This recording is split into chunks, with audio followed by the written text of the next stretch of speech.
Okay, I guess we should start today's seminar. For those of you that don't know him, that's not many of you, I would expect. As you know, Bastiaan got his PhD at Esron in the Netherlands a few years back, and he came to GISS for a postdoc, what was it, 6, 7 years ago? Yeah, something like that, and he's now moved on to be a staff researcher.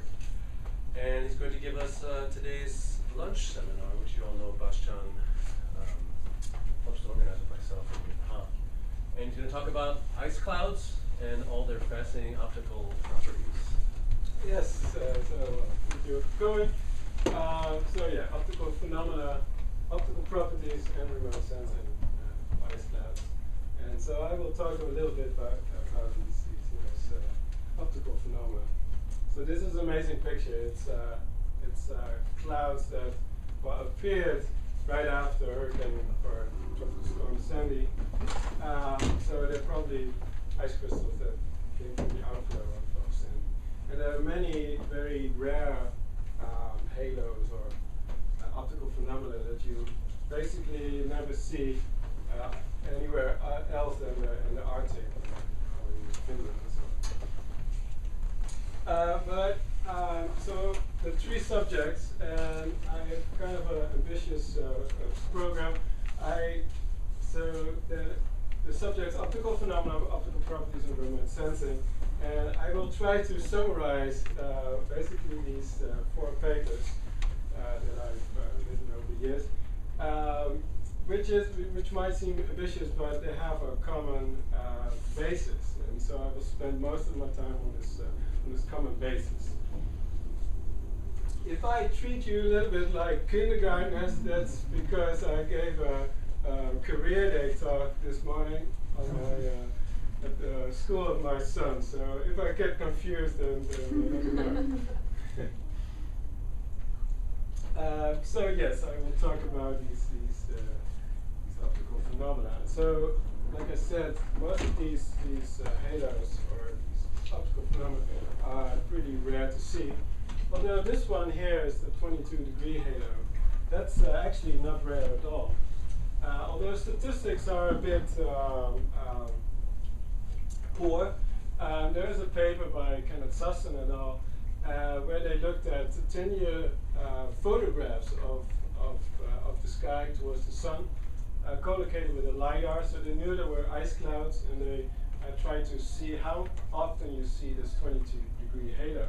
And so in 37% of the ice clouds, you actually see at least signs of this halo, although only in 6% it was very bright and prolonged and complete. What's prolonged mean? Sorry? What does prolonged mean?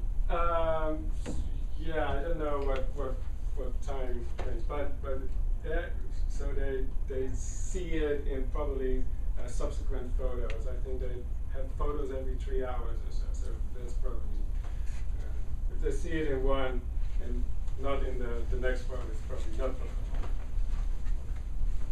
prolonged. Yeah, but this is kind of ill-defined. So as you probably know, these halo features, or these halos, come from hexagonal crystals in ice clouds. So it's actually, so this is a hexagonal crystal, and it's actually this geometry of a light ray penetrating the ice cloud on such a facet here. It's refracted into the particle and refracted out of the particle in a facet on the other side. And the angle between the incoming light and the outgoing light here is around 22 degrees. So what is shown here is a phase function, scattering phase function of an hexagonal ice column in random orientation.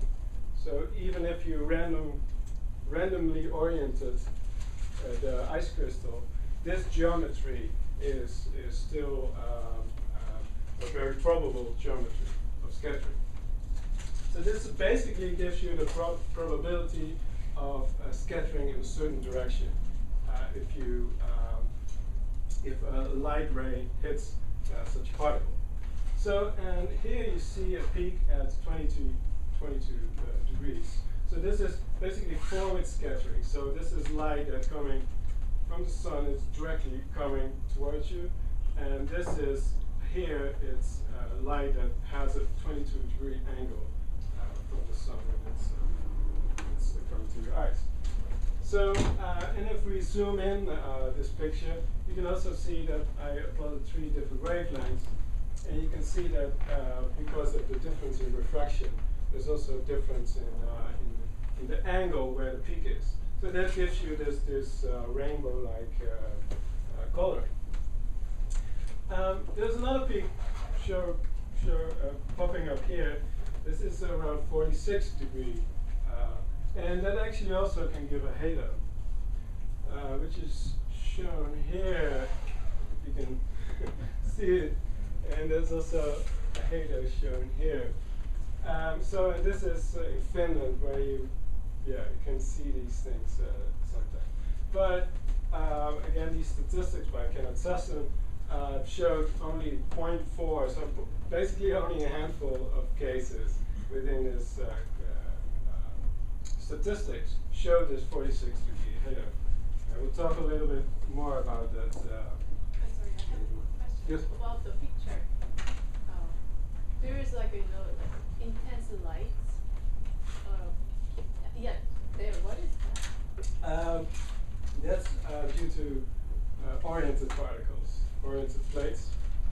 So these halos they're round because they're due to randomly oriented crystals. But also if you have orientation of the crystals, and even if they're spinning, and you can have all sorts of funky stuff, but these are producing these other halos. I can say a little bit more about that later. So these halos, or these optical phenomena, are due to hexagonal ice crystals. And the hexagonal structure is a fundamental structure of ice. That's because of the molecular structure of ice. Due to the hydrogen bonding, they actually form these hexagons. And as the ice is growing, that you can either grow into what's called a plate like this, where it grows on this axis, or it can grow into a more long column, such as this. So, and these are actual pictures of ice crystals in clouds. So it's a very nice plate and a very nice column seen on the side. So another, just basically to show you a cool movie, but this is a group that grew ice from droplets on, so they're not suspended drops, but they're drops on a plate like this, and they have a high-speed camera pointing at the drop. And I will show you a movie. There's 2 movies on 2 sides.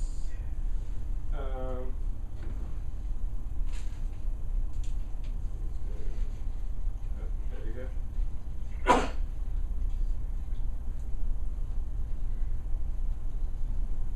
So it's 2 movies, and one the drop. So this is the drop from the top. I guess these are just reflections of lights in the room or so.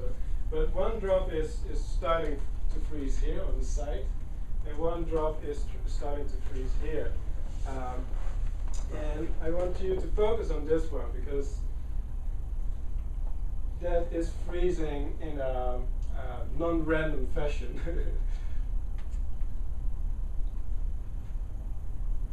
And I find it quite intriguing to see this nice hexagon really forming. And as soon as it comes close to the sides, it gets, I guess, shocked or so. It gets more randomized.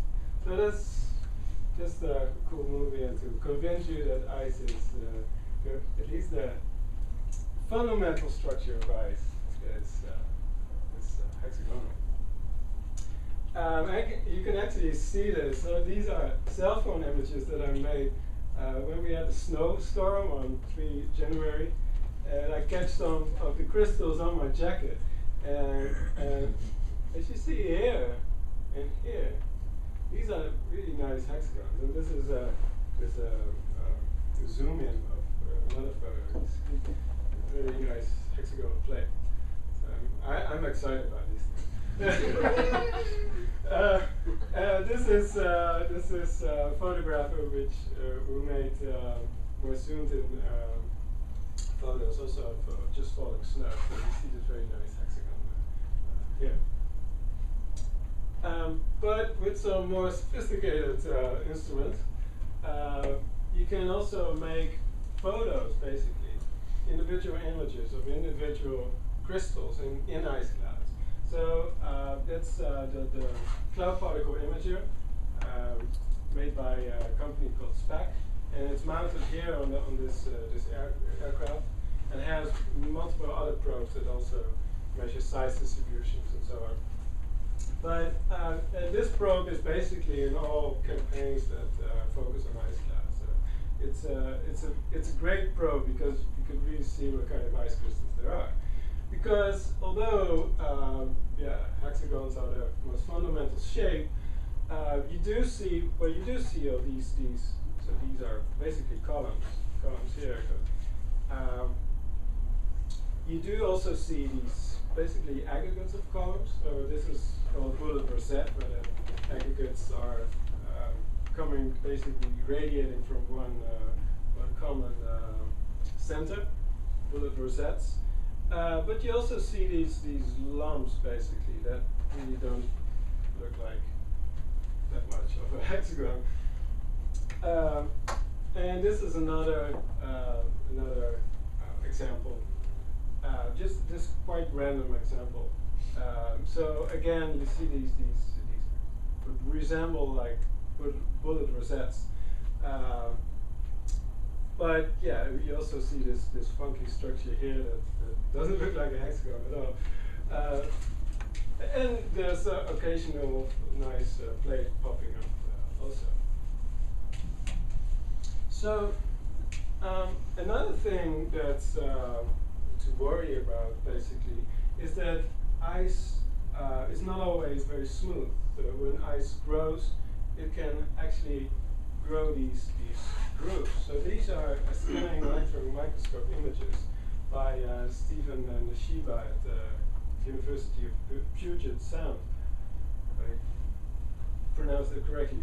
But and they grow ice crystals in the lab, and you see these grooves popping up, and actually also these kind of tearing structures here.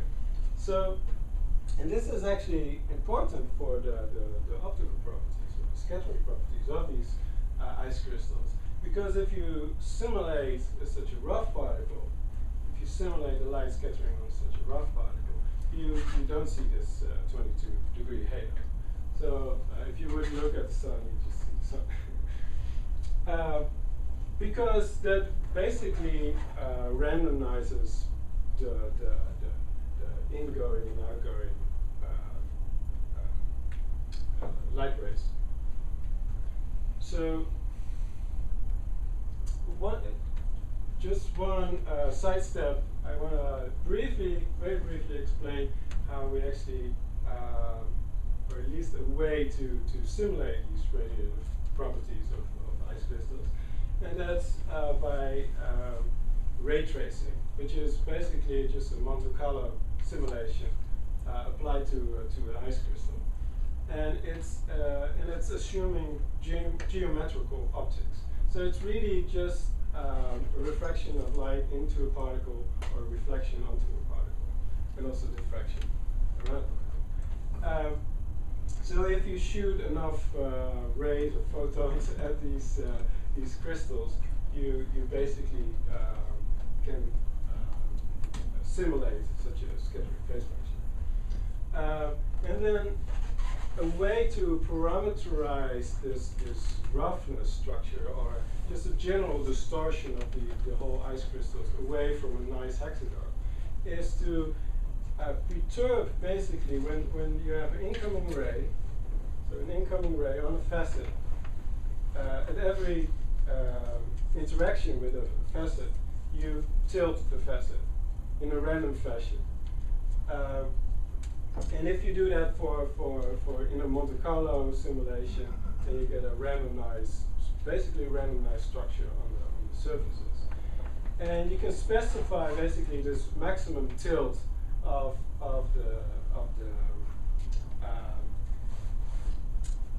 the facets, which when you have a very large tilt, then a maximum tilt is more rough or more distorted. So this is, although it's a parameterization, people compared it to real simulations where you make such a particle and you actually make roughness structures on the particle, and the results are pretty similar. So, so what I showed you already is that the phase function changes if you have a rough or a smooth particle. So these halo features are removed, but there's also other things going on. And basically, one way to sort of catch the shape of the most important shape of the phase function is by calculating the symmetry parameter. Because for radiation, it's most important how much light goes forward compared to how much light goes backwards. So, and that's expressed by the symmetry parameter. So it's basically integration of the phase function weighted by the cosine of the angle. And if this symmetry parameter is 1, then all the light goes straight forward. So you just have a delta peak here basically. And if it's -1, you would light would go all backwards. But for ice clouds, both light goes forward. But the symmetry parameter is within a range, or the simulated, or the theoretical symmetry parameter is within 0.6 to 0.95. And actually, we need to know this symmetry parameter pretty well. It's estimated within 0.04 or so in absolute terms to constrain the effect of ice clouds on global radiation climate models. So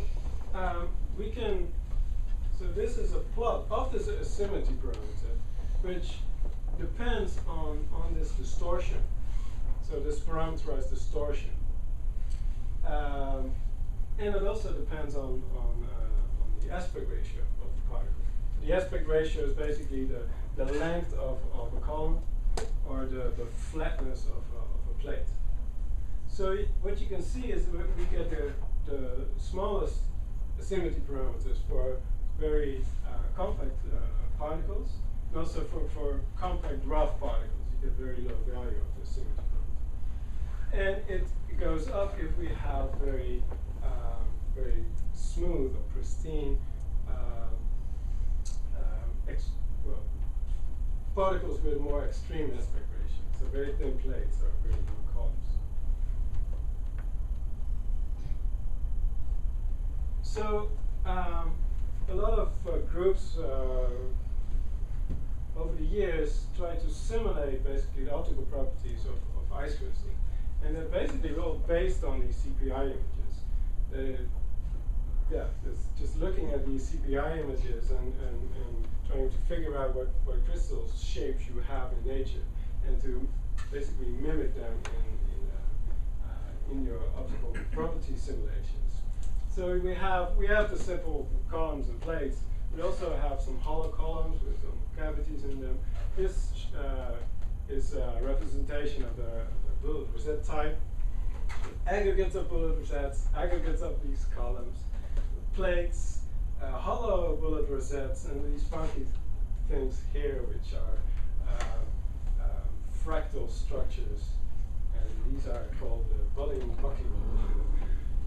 But although these getting more and more advanced, you never capture the natural variation of these ice crystals that are in nature.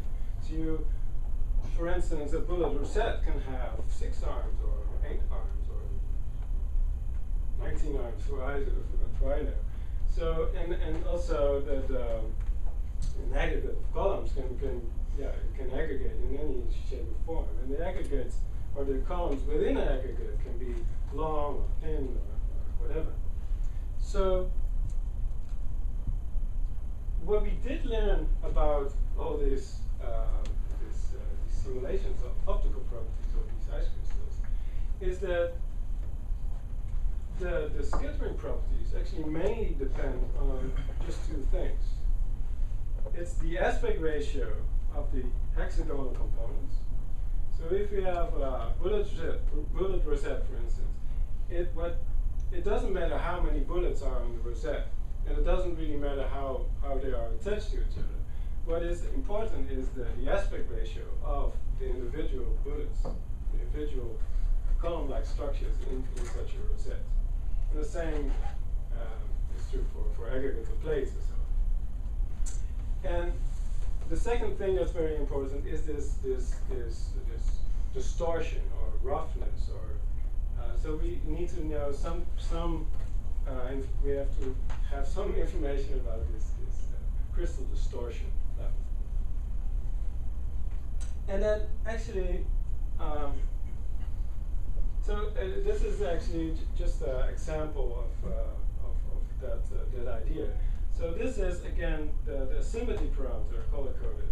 It's a function of, so this is for a bullet rosette, 6-armed bullet rosette.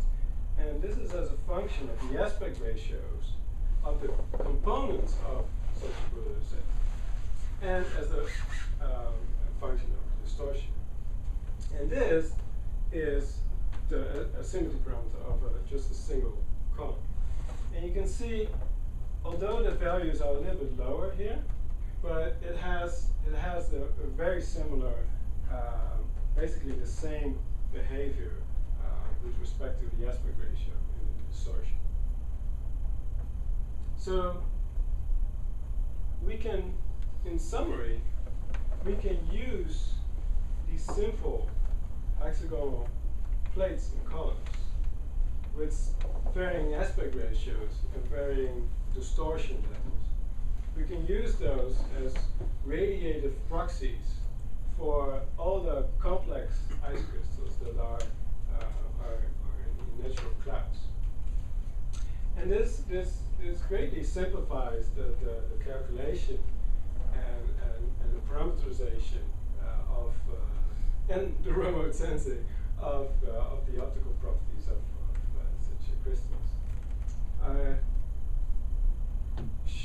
I should mention this idea is not entirely new, but it also pops up in a parameterization by Qiang Fu et al. But I apply it to a few more things. So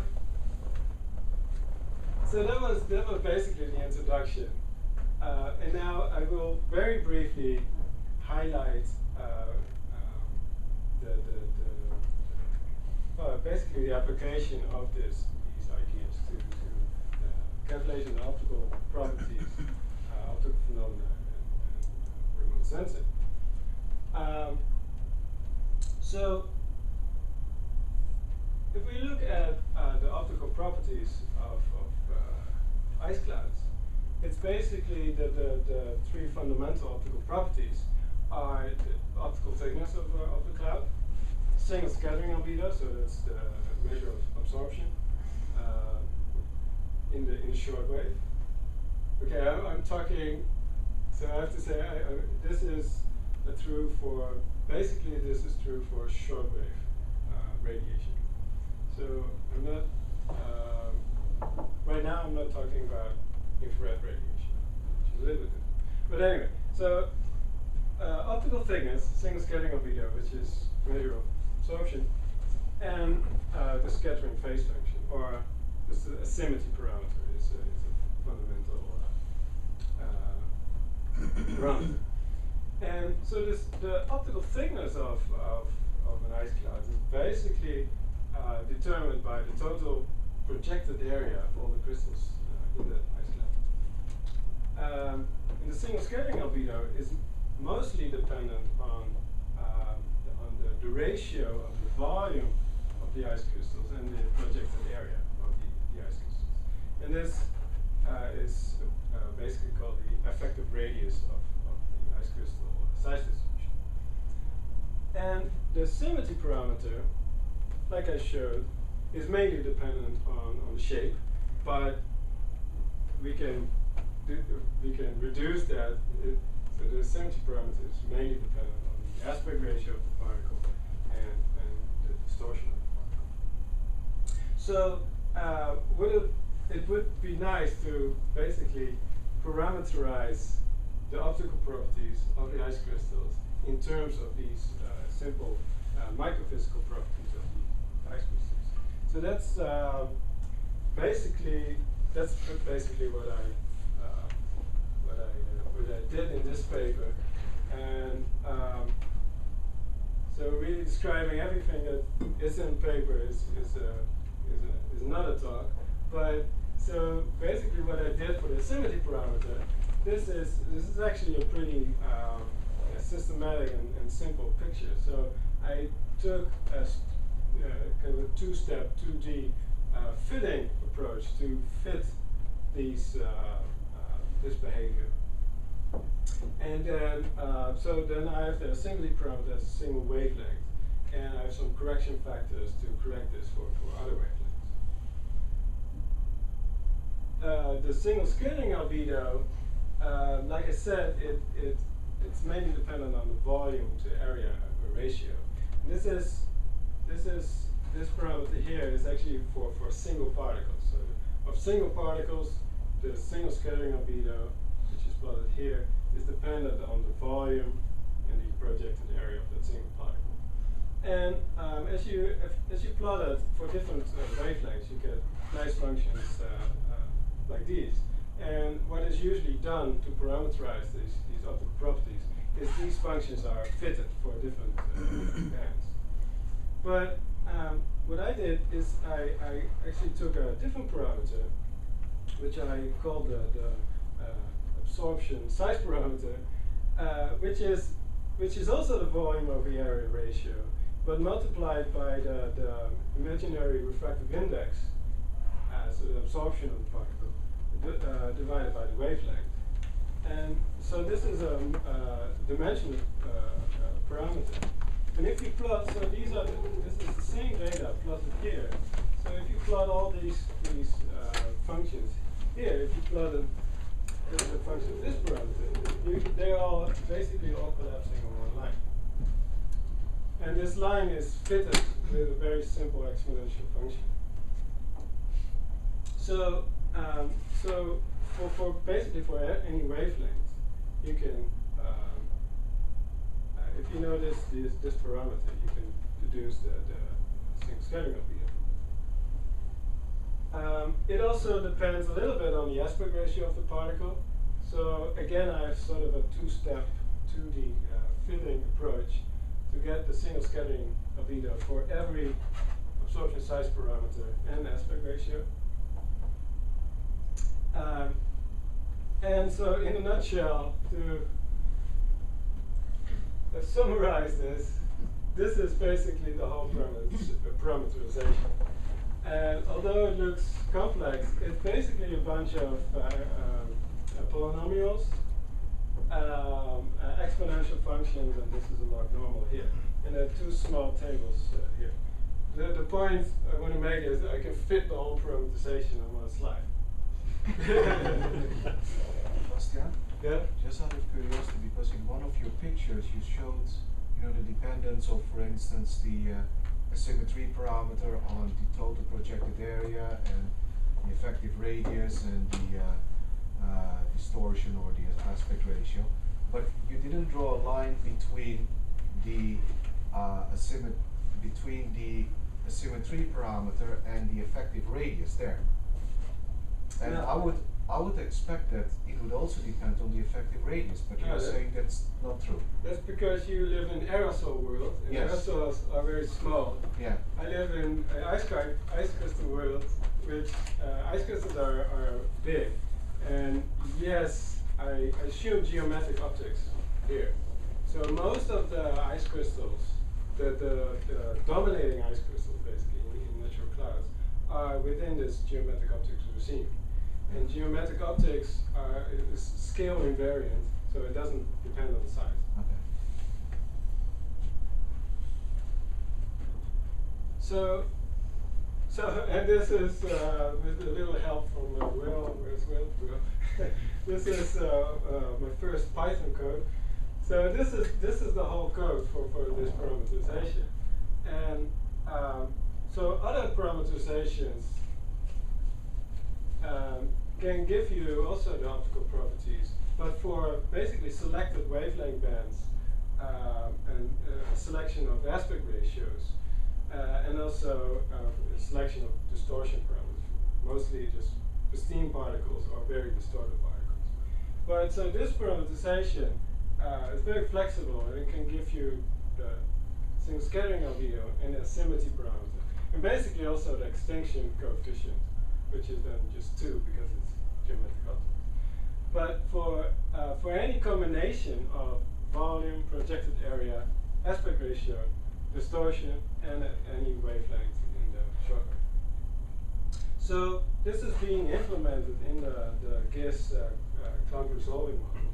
And this allows you to, if you change the ice microphysical assumptions in your model, it allows you to also change the assumptions in your radiation approach. So it allows you to make those things consistent with each other. So, and yeah, I would love to also see it in the GISS GCM at some point. Cool. I think I'll skip this and go to the next subject. So, which is remote sensing. So, what we like is information about these optical properties, or these fundamental optical properties of ice clouds. We would like to observe them from space. And this is basically our current knowledge, or current view of these fundamental global ice cloud properties. So we can retrieve the cloud ice, the ice cloud optical thickness, and we can retrieve the effective radius of ice clouds pretty well with instruments like MODIS, for instance. But the global view of asymmetry parameters is basically a black picture. So we don't know how the asymmetry parameter varies with cloud type and location on the globe and so on. So we can actually get this information with a little help from polarization measurements. So so if we have a scattering event on sort of light scattering on the ice crystal, so like I already explained, it gets a preferred direction. So the outgoing angle has some preferences to it. But also with any scattering event, it can be polarized. The light is polarized, and that the degree of polarization depends also on the angle of scattering. So this shows the degree of polarization for the scattering event on the ice crystal as a function of the scattering. But now if the light goes basically it's scattered once on the ice crystal, and it goes further, and it hits another ice crystal, then at every scattering event, basically this directionality of the polarization is wiped out. So what you end up with is basically unpolarized light, or mostly unpolarized light. However, where just a portion of the light that you are measuring is coming from single scattering events, and it still has this signature of directionality of the polarization in it. So we can. So if you're looking through a whole cloud, how can you say that most are still single scattering events? No. So if light is multiple scattered, it's unpolarized. Yeah, you said that. Yes. But if you measure light that is polarized, it is coming from It is coming from single scattering. But for a cloud, it's mostly So not. yeah, so you mostly see light that's coming from the top. Right. So That's single it's scattering. scattered Okay, I upwards. didn't get that part. So you're saying it doesn't hit another particle. Okay. Yeah. And so if we look at this degree of polarization as a function of scattering angle, for these radiative proxies, so these simple hexagonal columns and plates, this degree of polarization depends systematically on the aspect ratio of the crystal, as shown here, and it also depends systematically on the distortion of the crystal, as shown here. So we can actually use the multidirectional polarized reflectance measurements to try to deduce the aspect ratio in the distortion of the crystal. And then the next step, if we have the aspect ratio in the distortion value, we can basically use this relationship to deduce the asymmetry parameter from it. So it's actually a very simple retrieval. I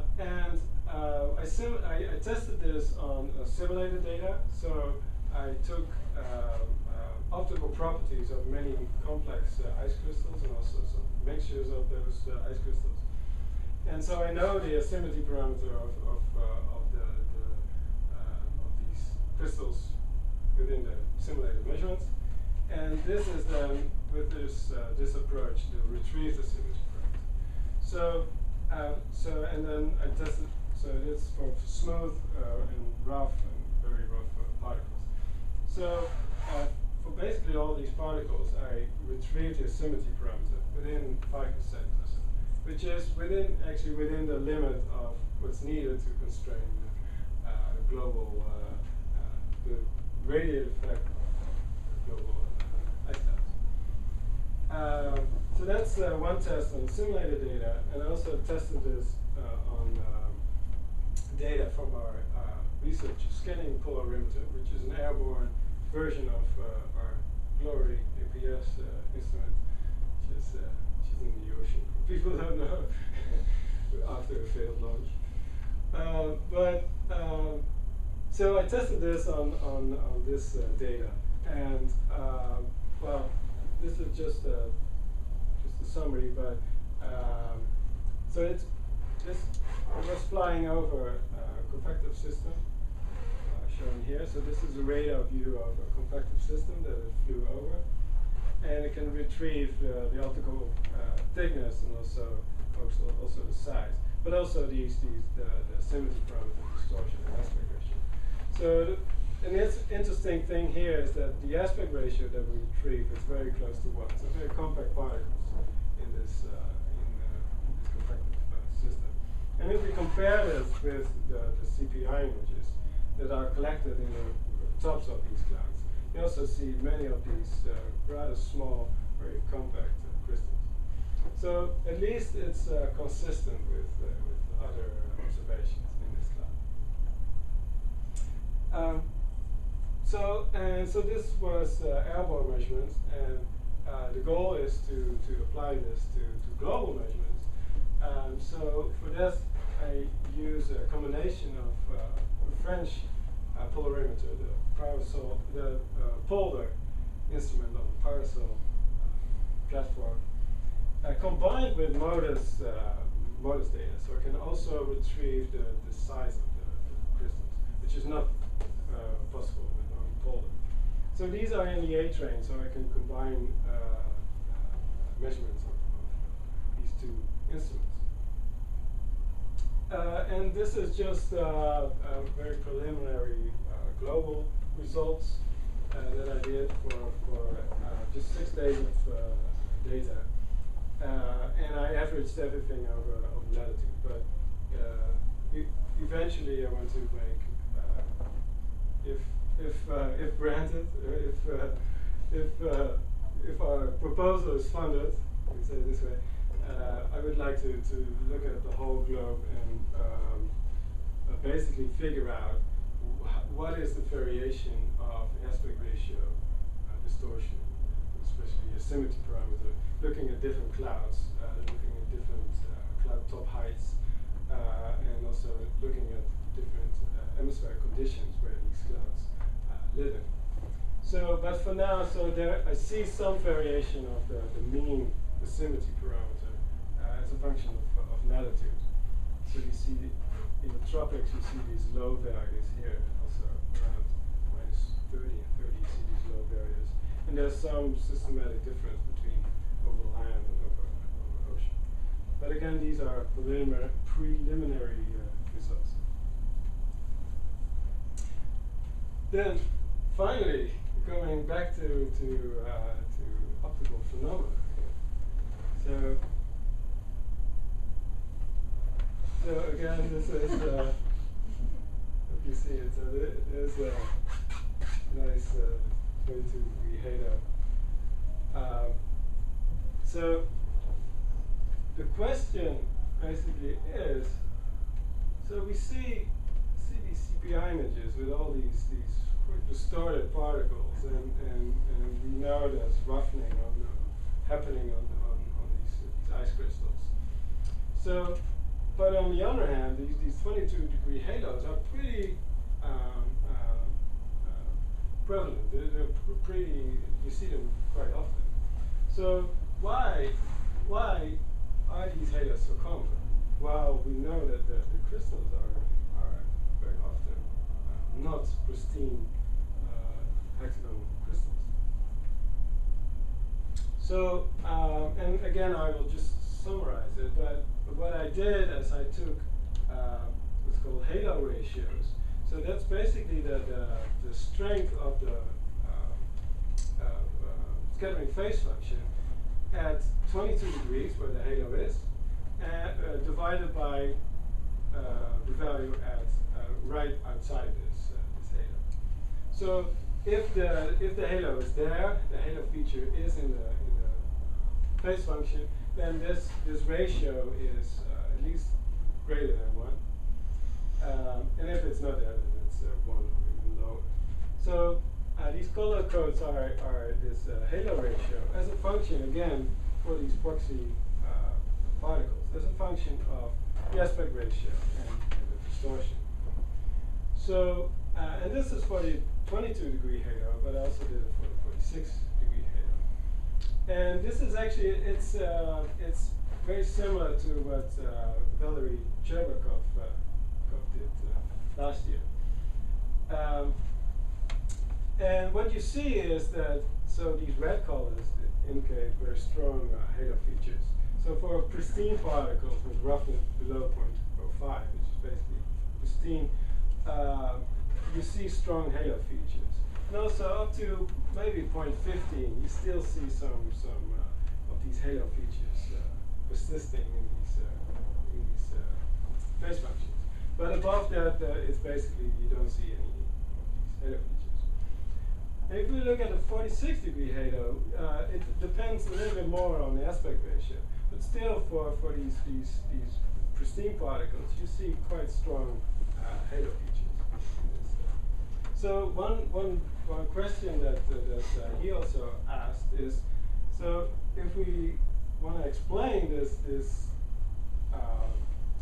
common the common sighting of the 22-degree halo, but the 46-degree halo is not so common, then we kind of live in this narrow region of distortion values, where we do have the 22-degree halo, but we don't have the 46-degree halo.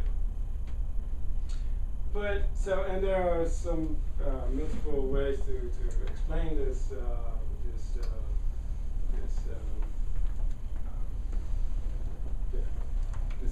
difference with what we commonly observe. But one thing that I was thinking, so how persistent are these halos if we have mixtures of pristine particles and roughened particles? Basically what we see in the CPI images, we see sometimes we see sometimes we see one of these pristine nice plates popping up within a mixture of roughened or distorted particles. So what I did is I basically took the calculations I showed before and I weighted them with just a simple Gaussian weighting, and I changed the mean of the distortion, and I changed the width of the distribution. So then I get these plots here. So again, color-coded halo ratios is a function of this peak of the distortion value and the width of the Gaussian weighting. And these are for the 22-degree halo and 46-degree halo, and for 3 different aspect ratios. So very compact particles, these are long columns, and these are flat plates. So, and then you see that if we have, if the mean of the distortion is pretty high, so 0.4 or 0.6 or so, if we have a distribution that's wide enough, you can still see these blue or green colors. So we can still see the halo feature in the scattering phase function of this collection of ice crystals. And of course, it does depend on the aspect ratio. On the other hand, so this 46-degree halo is actually wiped out pretty fast. So if we have a peak distortion, which is high, then although we can make the distribution as wide as possible, but we never get this halo back. So only for distributions where the mean distortion is very low, you can see this 46-degree halo. And then, so what this plot is showing is basically, probably cannot read this, but this is the contribution of pristine particles to the mixture. So, and here I define pristine particles that have distortion values below 0.15. So these are these values where halos are produced by the crystals. So again, as a function of the peak distortion and the width of the distribution. So so what this tells you basically, so these purple colors here are when the contribution of pristine particles to the scattering cross section basically is 10%, around 10%, then still you can get these halos. So we only need basically a few of these pristine particles to produce the halo. So that was the conclusion of this study. So I'll come to my summary. So basically, all this work is based on the fact that the assumption that simple hexagonal plates and columns with varying aspect ratio and distortion can serve as radiative proxies for complex ice that's observed in nature. So I show this parameterization of ice crystal optical properties, which can give you the single scattering albedo and symmetry parameter for any combination of volume, projected area, aspect ratio, distortion, and any wavelength in the shortwave. I showed you that I can retrieve basically the aspect ratio in the distortion parameter using multi-directional polarization measurements, and also from there I can deduce the symmetry parameter of the ice crystals. And then finally, I showed my attempt to explain why the 22-degree halo is actually very persistent in ice crystals, and that's because it's very persistent within a mix of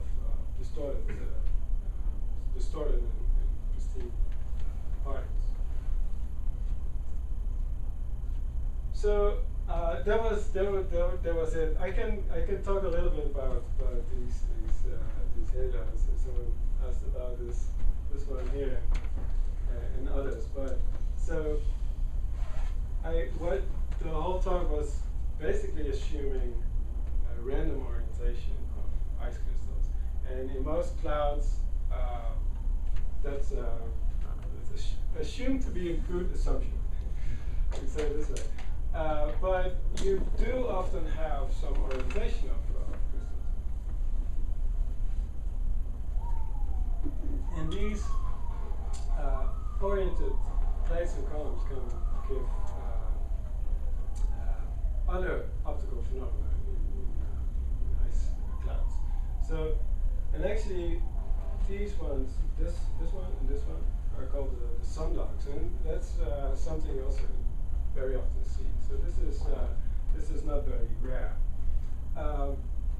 Then I don't know all of these what makes all of these, but also this one here is made by oriented plates, and I think also this one is made by just oriented plates.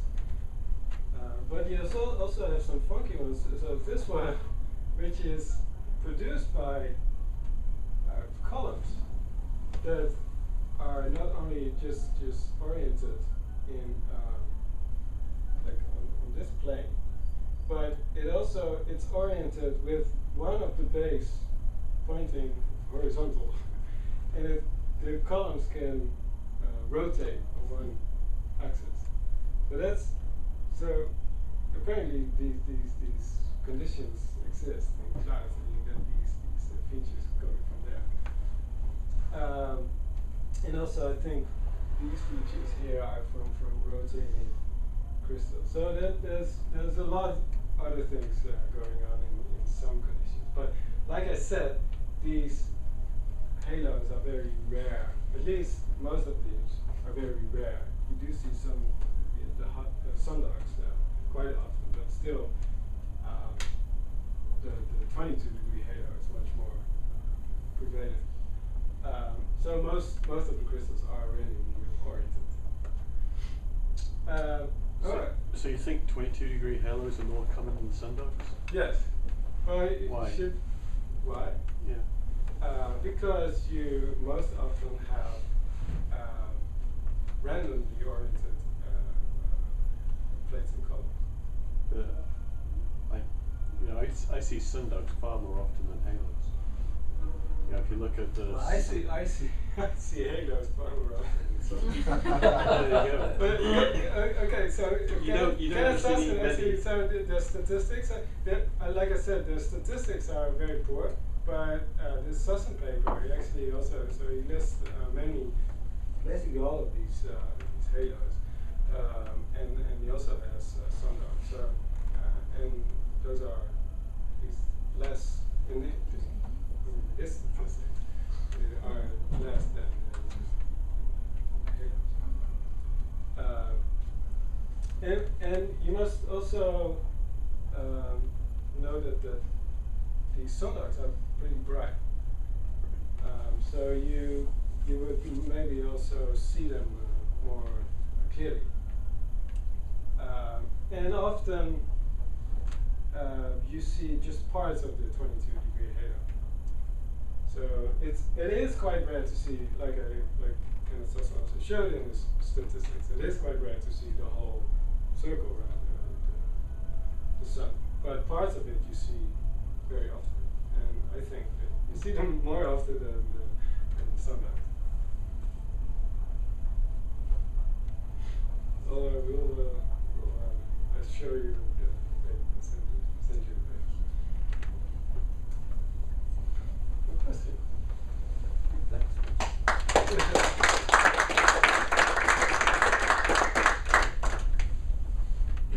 More questions? Yes. Just out of curiosity, so if you could retrieve the aspect ratio and the distortion from remote sensing, would that tell us anything about its environment? Is it related to some geophysical parameter, or something? That's a great question. So, yeah, like I said, we basically have no, well, okay. We do know for quite warm temperatures, so snow at warm temperatures, so that's minus 40 and above.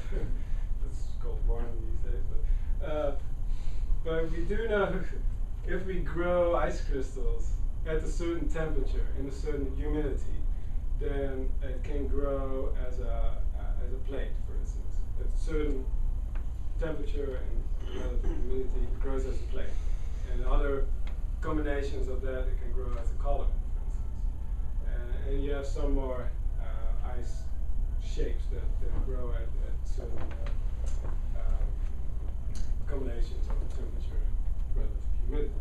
But now, in real clouds, basically these cloud volumes, they go through regions with different humidity and temperatures. So in real clouds, these growth structures are mixed a lot. Plus, many of these clouds, they form and grow at colder temperatures, below minus 40, and it's kind of unclear what happens at those temperatures. But that's actually one thing I want to find out. So I hope I will get the funding, and we can get a global statistics of retrieved aspect ratio, distortion, the symmetry parameter, and also the size from polar and modus. And we can try to look at different atmospheric states and so on, where you might see systematic differences in aspect ratio, distortions, and so on. So that's basically the goal in the end. What kind of differences would you expect to see at thermal wavelengths? What do you mean differences? Well, I guess compared to, say, these scattering sphere. So at thermal wavelengths, so depends on the thickness of the cloud. If the cloud is very thick, then basically the radiation mostly depends on the absorption. So it mostly depends on the volume over the area ratio. This effective radius. And then it doesn't really depend on the shape. You can use two spheres. But if there's scattering involved, then it does depend on the shape. And actually, because of longer wavelengths, it gets you kind of out of the geometric optics regime. So the dependence on shape is harder to simulate. So it depends, at least for thin clouds, it depends more on shape.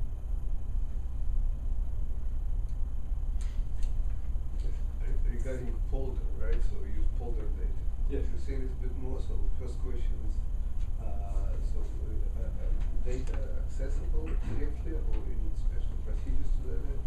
And secondly, but it's averaging over like 5 kilometers, right? Yes. Yes. So that will be a big average.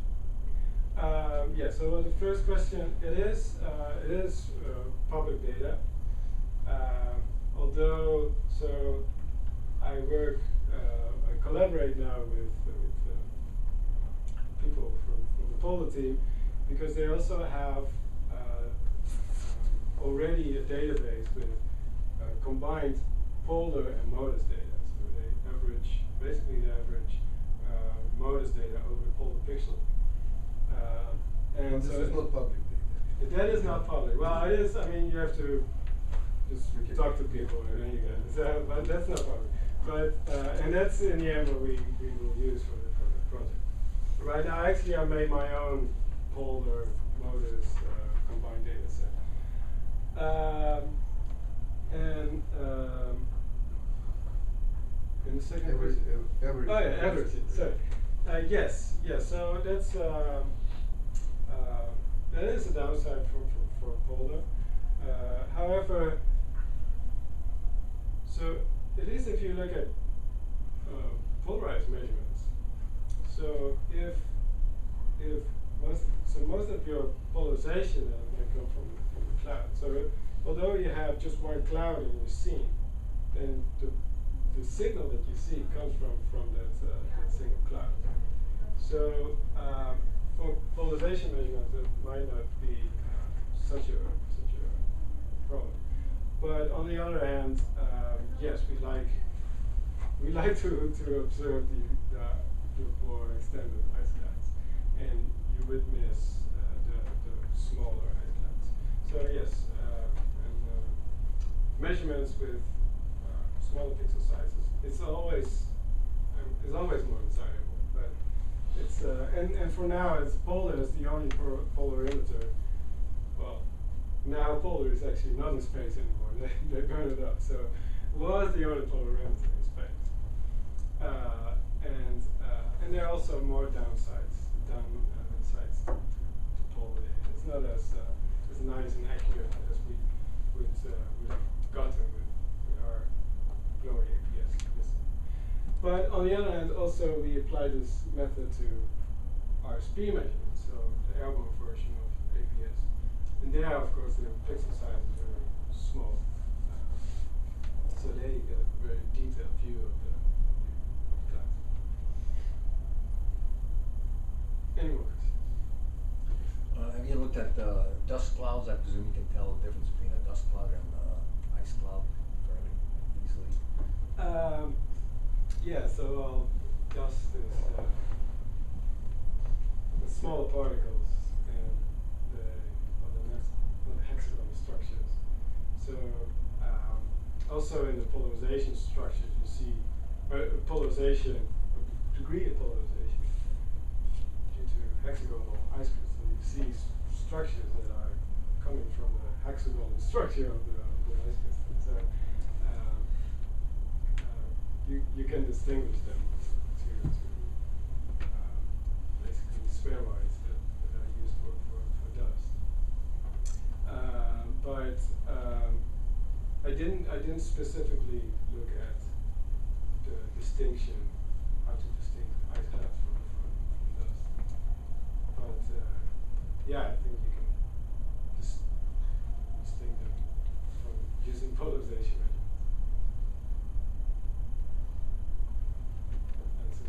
Maybe not necessarily from MODIS data though. No, then it's much harder. Yeah, for MODIS data, because it's an imager, you don't get those polarization structures. And polarization can be used also to distinguish liquid clouds from ice clouds. Liquid clouds have the rainbow features of polarization. And those distinctions are pretty clear using polarization. But they're pretty difficult